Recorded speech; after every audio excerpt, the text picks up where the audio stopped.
பிஸ்மில்லாஹிர்ரஹ்மானிர்ரஹீம். Digital பொருளாதார நிதி ஒதுக்கீட்டிலே பேசுவதற்கு கிடைத்தமைக்கிட்டு நன்றிகளை கூறிக்கொண்டவனாக தலைமை தாங்கும்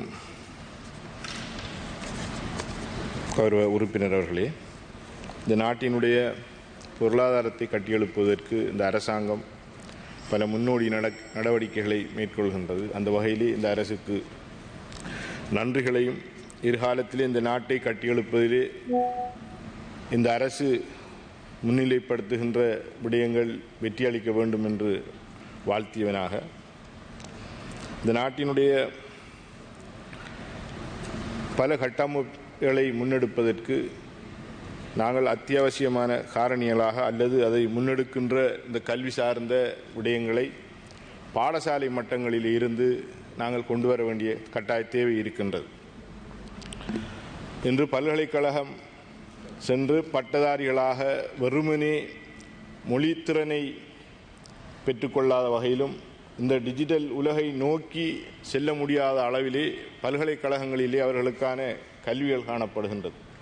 இது பாடசாலைகளில் இருந்து ஆரம்பிக்கப்பட வேண்டிய ஒரு கட்டாய தேவையாக காணப்படுகின்றது. இன்று 30,000 பட்டதாரிகளுக்கு வேலைவாய்ப்புகள் வழங்குகின்ற ஒரு திட்டம் முன்னெடுக்கப்படுகின்றது. இது எவ்வகையான வேலை திட்டம் என்பதை நாங்கள் அவர்களுக்கு இன்னும் மேலதிகமான பயிற்சிகளை வழங்குவதன் மூலம் இந்த நாட்டினுடைய பெரிய சுமையை குறைப்பதற்கும் அவர்களை பயிற்றுவிப்பதன் மூலம் வெளிநாடுகளிலே அவர்களுக்கு தொழில் வாய்ப்புகளை பெற்றுக் கொடுப்பதற்குமான ஒரு சிறந்த செயற்பாடாக இந்த திட்டம் அமையும் என்று நாங்கள் எதிர்பார்க்கின்றோம். அதன் மூலமாக இந்த நாட்டிலே இருக்கின்ற ஏனைய நிறுவனங்களுக்கு, தனியார் நிறுவனமாக இருக்கலாம் அல்லது அரசு நிறுவனங்களாக இருக்கலாம், இன்றைய தொழிலாளர்களாக அல்லது அரசு அலுவலர்களாக இருக்கின்றவர்களுக்கு கூட இன்று கணனியை உபயோகிப்பதற்கு கூட முடியாத அளவிலே இன்று ஓய்வு நிலையில் இருக்கின்ற பல அரசு நிறுவனங்கள் அதிகாரிகள் காணப்படுகின்றார்கள். இவ்வாறான சூழலிலே இந்த நாட்டை நாங்கள் எவ்வாறு இந்த டிஜிட்டல் மயமாக்கி அதன் மூலம் இந்த மக்களுக்கு நன்மையை கொண்டு சேர்க்க முடியும் அல்லது இந்த நாட்டினுடைய பொருளாதாரத்தை கட்டியும் எழுப்ப முடியும் என்கின்ற விடயம் இருக்கின்றது. எனவே இவ்வகையான திட்டத்துக்கு இந்த நாட்டினுடைய பொதுமக்கள் இந்த நன்மையை பெறுவதற்கு தயாராக இருக்கின்றார்களா என்பதை நாங்கள் அறிய வேண்டிய தேவை இருக்கின்றது. இன்று சாதாரணமான மக்களுக்கு கூட கைகளிலே தொலைபேசி இருந்தாலும் இந்த வேலை திட்டங்களை செயற்படுத்துவதற்கான அறிவுத்திறன் அவர்கள்ட்ட இருந்தால்தான் எங்களோடு இணைந்து அவர்களுக்கு பயனாற்றுவதற்கான சந்தர்ப்பம் காணப்படும். எனவேதான் இந்த வேலை திட்டங்களை நாங்கள் இங்கே இருக்கின்ற மாணவர்களோடு இணைந்து நாங்கள் இந்த வேலைகளை நாங்கள் முன்னெடுக்கின்ற வாய்ப்புகளை நாங்கள் பெற முடியும். அதன் மூலம் பல்கலைக்கழகங்களுக்கு குறிப்பாக கலை, வர்த்தகம், விஞ்ஞானம் போன்ற அந்த துறைகளிலே இருக்கின்ற அந்த அளவீடுகளை மட்டுப்படுத்தி தகவல் தொழில்நுட்பத்தை நாங்கள் இந்த நாட்டிலே அதிகப்படுத்தி அந்த மாணவர்களுக்கான தேவைகளை நாங்கள் அடையாளப்படுத்தி பல்கலைக்கழகங்களை அதிகரிப்பதன் மூலம் இவ்வகையான வேலை திட்டங்களை இந்த அரசு வெற்றியாக கொண்டு செல்வதற்கான சந்தர்ப்பங்கள் காணப்படுகின்றது.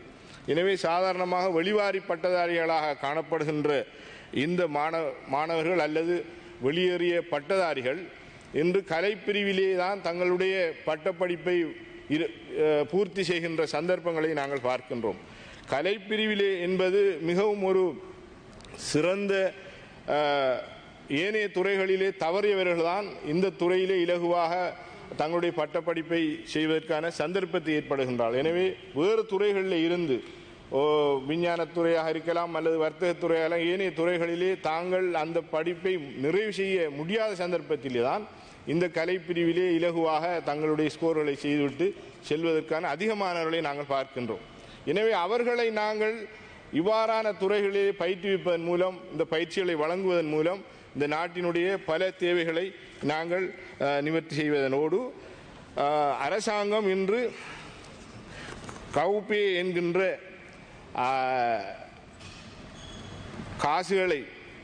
காசு பரிமாற்றத்தினை செய்வதற்கான சந்தர்ப்பத்தை கொண்டிருக்கின்றது.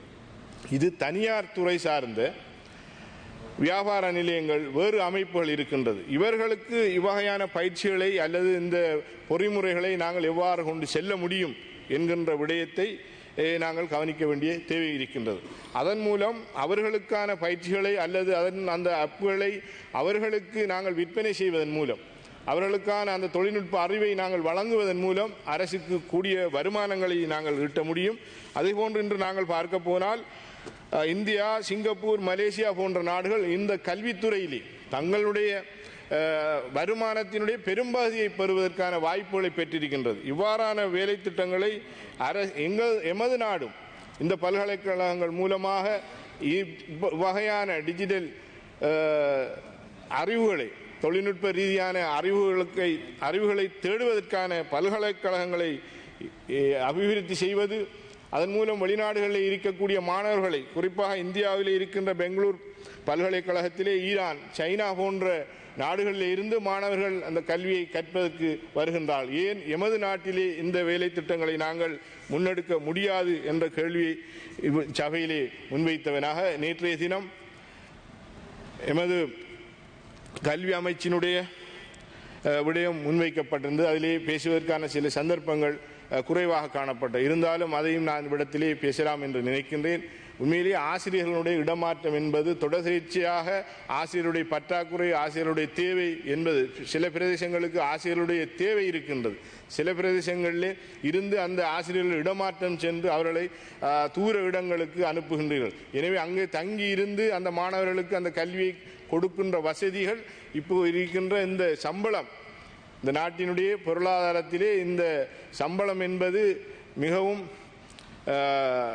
கஷ்டமான ஒரு சூழலை ஏற்படுத்துகின்றது. எனவே வாழ்க்கை செலவு கூடியிருக்கின்ற இந்த நேரத்திலே இந்த சம்பளத்தை பெற்றுக்கொண்டு மிக தூர இடங்களுக்கு சென்று திரும்ப வீடு வந்து சேர்வதற்கும் அல்லது தங்கியிருந்து இந்த மாணவர்களுடைய கல்வியை வழங்குவதற்குமான பொருளாதார ரீதியாக இன்றைய ஆசிரியர்கள் ஏனைய தொழிலாளர்களும் கஷ்டப்படுகின்றார்கள். எனவே அவர்களுடைய ஊதியம் என்பது மூன்றில் ஒரு பகுதியை இந்த போக்குவரத்திற்கான செலவுக்காகவே வழங்கப்படுகின்றது. எனவே இவ்வாறான சூழலிலே அதிக தூரம் சென்று இந்த திரும்புகின்ற அல்லது தங்கி இருக்கின்ற இந்த உத்தியோகத்தர்கள் அல்லது பாடசாலைகளுடைய ஆசிரியர்கள் போன்றவர்களுடைய இடமாற்றத்திலே ஒரு மாற்றத்தை கொண்டு வர வேண்டிய தேவை இருக்கின்றது. எனவே 5 வருடம் கட்டாயமாக இந்த இடத்திலே தான் இருந்து கல்வி நடவடிக்கைகளை அல்லது அவர்களுக்கான அலுவலக பணிகளை செய்ய வேண்டும் என்கின்ற நிலையிலே அடுத்து 6வது வருடம் அவர் இந்த இடத்திலே தான் அவருக்கான இடத்தை நாங்கள் அவர்களுடைய மனநிறைவாக அல்லது அவர்கள் கோருகின்ற இடத்தை கொடுக்கின்றோம் என்று பார்த்தால் அதுவும் இல்லாமல் இருக்கின்றது.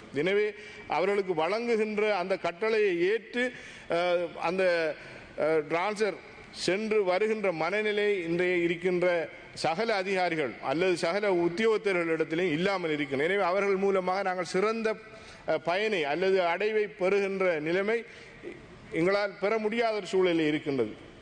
எனவே இவ்வாறான ஒரு மனநிலையிலே தான், ஒரு சோர்வு நிலையிலே தான் இந்த கல்வியினுடைய செயற்பாடுகள் ஒவ்வொரு பாடசாலைகளையும் காணப்படுகின்றது. எனவே இதற்கான இந்த இடமாற்றம் சம்பந்தமான ஒரு அரசாங்கம் ஒரு சிறந்த ஒரு தீர்வினை பெற வேண்டும் என்று கோருவதோடு பாடசாலைகளுடைய அடிப்படை வசதிகள் மிக குறைவாக காணப்படுகின்றது. குறிப்பாக தேசிய பாடசாலைகளாக இருக்கட்டும் அல்லது மாகாண சபைகளுக்கு கீழே இருக்கின்ற பாடசாலைகளாக இருக்கட்டும், இந்த 2 பாடசாலைகளின் உட்கட்டமைப்பு வசதி என்பது மாணவர்களுடைய கல்வி நிலையிலே மிக மோசமாக இருக்கின்றது. நான் பொத்தியில் பாடசாலை சம்பந்தமாக பேசியிருந்தேன். அந்த பாடசாலைக்கு சென்று பார்க்கின்ற போது மிகவும் கஷ்டமான ஒரு சூழ்நிலை இருக்கின்றது. 8 அடி உயரமான ஒரு தகர கொட்டையிலே 6 வகுப்பறைகள் அங்கே காணப்படுகின்றது. இந்த வகுப்பறைகள் அண்மித்த பகுதிகளாக காணப்படுகிறது. ஒரு வகுப்பறையிலே கல்வி கற்றுக் கொடுக்கின்ற அந்த ஆசிரியருடைய அந்த சத்தம் பக்கத்தில் இருக்கின்ற அடுத்த வகுப்பு மாணவர்களுக்கு அல்லது அவர் கல்வி கற்றுக் கொடுக்க முடியாத ஒரு இறுக்கமான ஒரு சூழலை ஏற்படுத்துகின்றது. இவ்வாறு அம்பாறை மாவட்டத்திலே பல பாடசாலை இன்று தகர கொட்டைகளிலும் மர நிழல்களின் கீழும் காணப்படுகின்ற ஒரு விடயமாக இருக்கின்றது. எனவேதான் கடந்த காலங்களை விட மிக குறைந்த நிதி இந்த கல்வி திட்டத்துக்கு இந்த வருடத்திலே வழங்கப்பட்டிருக்கின்றது.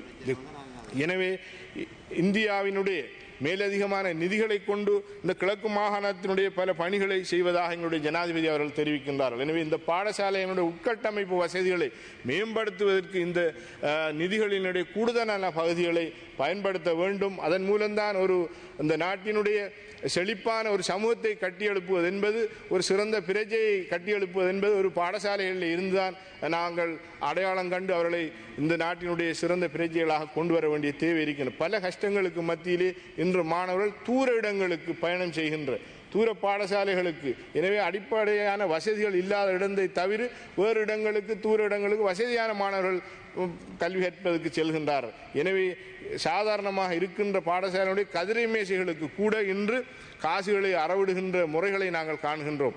எனவே இவ்வாறான விடயங்கள் தவிர்க்க வேண்டிய ஒரு சந்தர்ப்பத்திலே தான் எங்களுடைய மாணவர்களுடைய பெற்றோர்களுடைய பொருளாதார நிலைமையும் காணப்படும். எனவே இதற்கு கூடுதலான கவனத்தினை அரசு எடுக்க வேண்டும் என்று இச்சந்தர்ப்பத்திலே நான் வினயமாக கேட்டுக்கொள்கின்றேன். குறிப்பாக எங்களது அம்பாறை மாவட்டத்தை பொறுத்தவரையிலே பல பாடசாலைகளுடைய ஆசிரியருடைய தேவைப்பாடு இருக்கின்றது. ஆசிரியருடைய தேவைப்பாடு இருக்கின்ற போதும் திருவண்ணாமலை மாவட்டத்திற்கு அல்லது மட்டக்களப்பு மாவட்டத்திற்கு இவர்களை சேவைக்காக அனுப்புகின்ற அந்த சந்தர்ப்பங்களை எதிர்வருகின்ற காலங்களிலே குறைக்க வேண்டும். அதே போன்று ஏனைய அலுவலர்களும் கூட இவ்வகையான இடமாற்றத்தின் மூலம் பல தூர இடங்களுக்கு செல்கின்றார்கள். குறிப்பாக பெண்கள் கூடுதலாக இருக்கின்ற பெண்கள் மிக கூடுதலான சேவை நிமித்தம் ஏனைய மாவட்டங்களுக்கும் மொழி வளம் பிரச்சனைகளை ஏற்படுத்தக்கூடிய சிங்கள மொழியை தாய்மொழியாக கொண்டு இயங்குகின்ற பாடசாலைகளிலே தமிழ் மொழிகளை தாய்மொழியாக கொண்டு ஆங்கில ஆசிரியர்கள்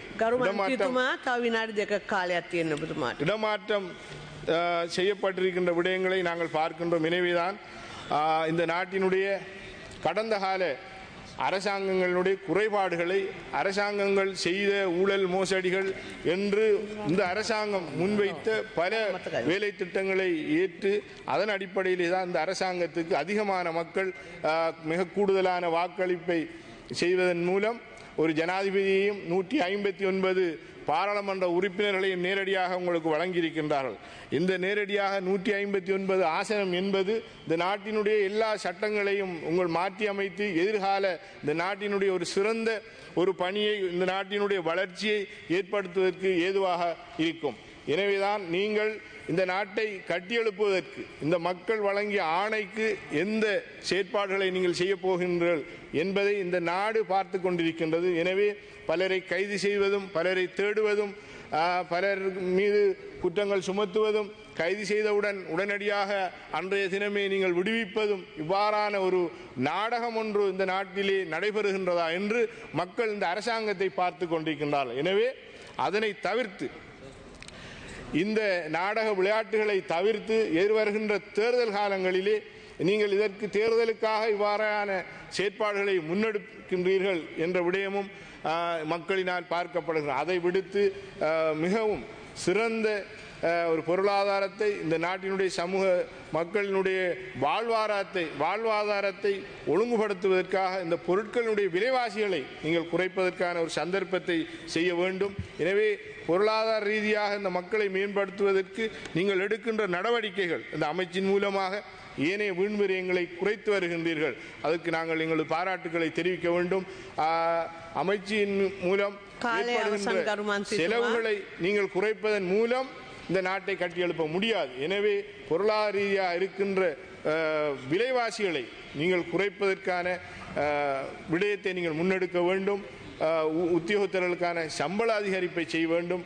அதன் மூலம்தான் மக்களுடைய சிறப்பும் மகிழ்ச்சியும் தான் ஒரு நாட்டினுடைய அபிவிருத்தியாக நாங்கள் பார்க்க முடியும். எனவே இந்த வேலை திட்டங்கள் மூலம் பல நிகழ்ச்சி நிரல்களை நீங்கள் கொண்டு சென்றாலும் இதிலே கூடுதலான அரசியல் செய்கின்றீர்கள் என்பதை இந்த நாட்டு மக்கள் பார்த்து கொண்டிருக்கின்றார்கள். எனவே நீங்கள் மறைமுகமான ஒரு பாரிய ஒரு அரசியலை நீங்கள் செய்து கொண்டிருக்கின்றீர்கள். ஆனால் அது மக்களுக்கு நன்மை வைக்கக்கூடியதாக இருக்குமாக இருந்தால் நாங்கள் உங்களோடு சேர்ந்து இணைந்து வருவதற்கு தயாராக இருக்கின்றோம். இந்த நாட்டு மக்களுடைய பிரச்சனைகள் தீர்வதற்கு பொருளாதாரம், அதன் மூலமான விலைவாசிகள் குறைப்பு, சம்பள அதிகரிப்பு, எனவே இதனை செய்ய வேண்டும் என்று வினயமாக கேட்டு சந்தர்ப்பத்துக்கு வாய்ப்பளித்தமைக்கு நன்றி கூறி விடைபெறுகிறேன். හරියන්න නම් මල්ලි හරිම තැනට යන්න ඕන. LOLC Finance හරියන්න හරිම තැන.